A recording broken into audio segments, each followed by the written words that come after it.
Thanks for staying with us. I'm Bill O'Reilly in the Miller Time segment tonight. Very busy week for the sage of Southern California, which is why he's joining us on Monday instead of Wednesday. Let's bring him in from Santa Barbara. So I think you agree with me, Miller. This whole Petraeus thing hurts the country, right? Country's hurt in a lot of ways right now, Billy. I don't think this is the worst way. At least these women are hot. You know what I mean? When I watched Charles cheat on Diana for Camilla Parker Bowles, I remember sitting home going, "You're kidding me. Huge ears, small eyes. What happened to that guy?"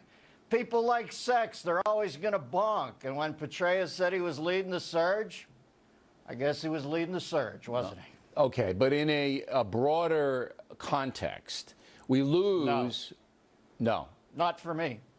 That's it. I think powerful men have always bunked, ran around.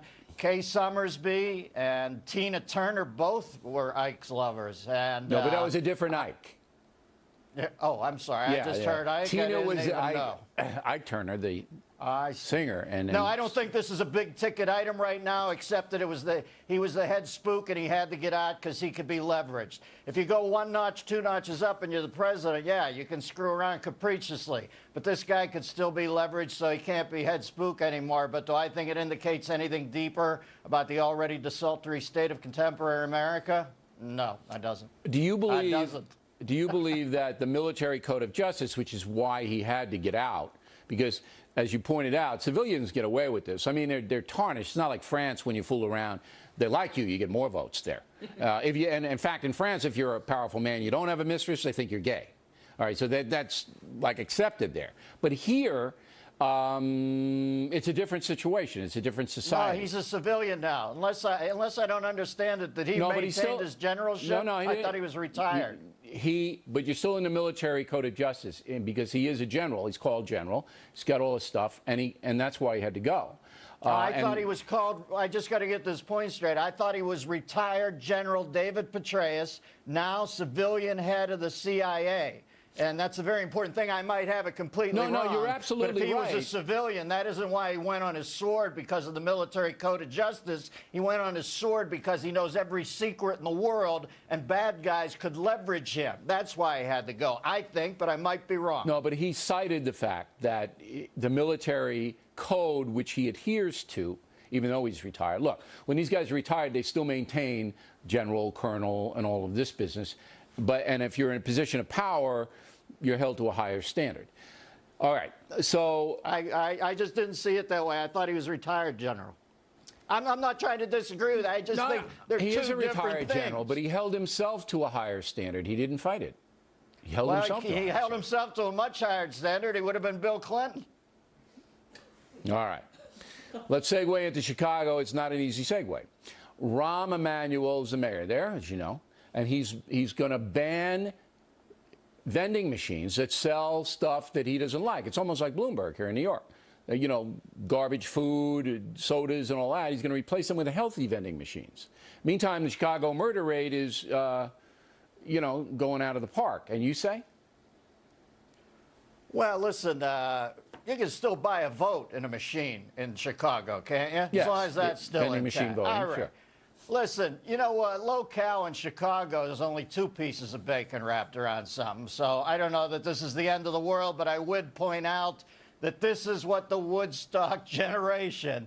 Don't tell us anything about anything. We don't trust the man. I just hope that everybody out there recognizes that they have become Orwell's big brother. They want to be involved in every single asset. Their parents who drove them to become dropouts were never this intrusive as they are now, that figuratively they are the parent in the biggest of all governments. The stuff they worry about on a day-to-day basis is absolutely insane. Chicks in lingerie and headdresses, what's in the snack thing. This is the only reason that Obama can't jump in and save Twinkie and do that PR thing, is Michelle's out there telling everybody they can't even have a burger anymore. They're involved in every aspect. It's saddening to see what this country has rolled over for. Well, the left certainly wants to control the way we live. There's no doubt about it. And every aspect, I would contend. Yeah. Now, the Twinkie deal, Hostess says they might be able to survive now. So now that they caused all the controversy about ho-hos, wingdings, you know, and this is poison. You know, this is heroin they're selling, right, Miller? Well, listen, if Americans are now going to go offshore to procure illicit ho-hos, it won't be the first time in history. Smuggling. I can see that, a big smuggling train from Cuba. They have lots of sugar there. You know, they go smuggling in. The Coast Guard's trying to stop it. Now, I don't know where they're going to smuggle them because the Twinkie's rather soft, but I do know this. Between Corolla and I, if I saw the pictures of the Victoria's Secret, you see what's coming down the road in this. Now, I do a humor segment on here, and I know you and I have a good time together, but I know you and your listeners see what's coming here.